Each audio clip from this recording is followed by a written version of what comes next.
Vie de couple.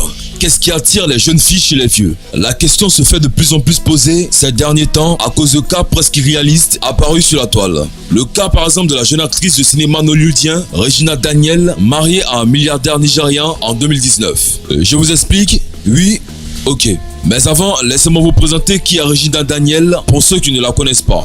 Regina Daniels naît le 10 octobre 2000 à Asaba, Nigeria. Elle commence à jouer à l'âge de 7 ans, soutenue par sa mère Rita Daniels, elle-même actrice. Elle est également encouragée par ses frères et sœurs. Son premier film, Marriage of Sorrow, lui rapporte 10 000 naira nigériens. En 2010, elle joue dans Miracle Child, production hollywoodienne. Par la suite, elle a obtenu de nombreux trophées pour ses rôles bien interprétés dans les films. Blablabla, blablabla.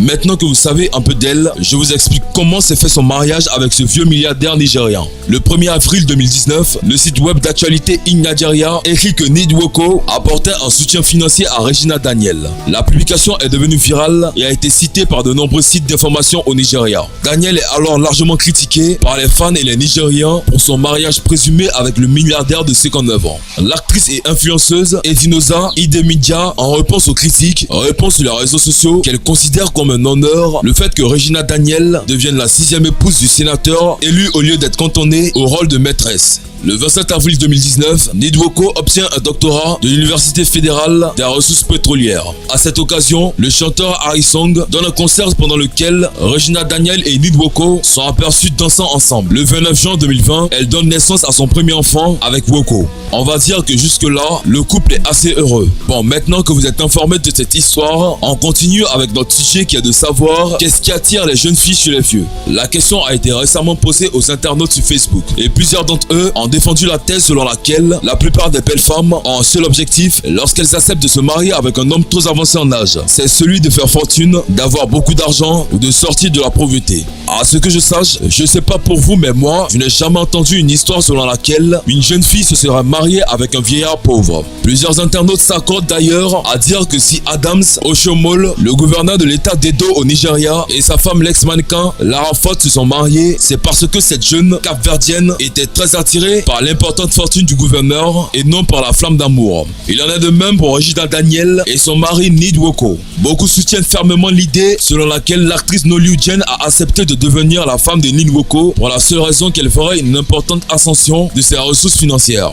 Ce qui ne semble d'ailleurs pas être faux. Regina Daniels aurait vu son train de vie évoluer depuis qu'elle s'est mariée avec Ndwoko. Ces deux exemples nous conduisent à une question. Le mariage d'une belle fille en Afrique n'est-il pas conditionné par le pouvoir financier de l'homme le plus offrant? Aujourd'hui, dans les sociétés africaines, le constat qui est fait est que la course à la richesse de l'argent pousse les jeunes filles à tuer l'amour en elles et à rechercher l'homme qui pourra lui garantir une aisance financière. Ce qui peut être motivé par la pression familiale, les complexes d'infériorité, la paresse, le manque d'initiative, etc.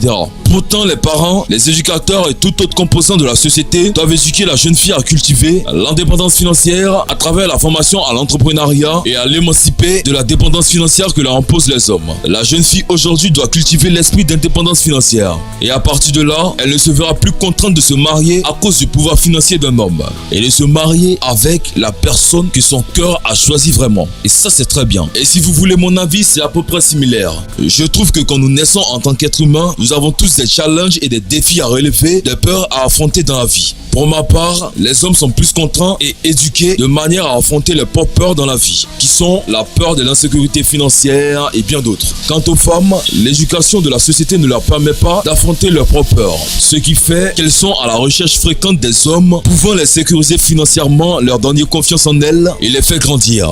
Ce qui revient à la conclusion, la jeune fille d'aujourd'hui doit apprendre à affronter ses propres peurs, ce qui fera par la suite qu'elle aura plus de valeur, plus d'importance dans la société et se mariera par amour.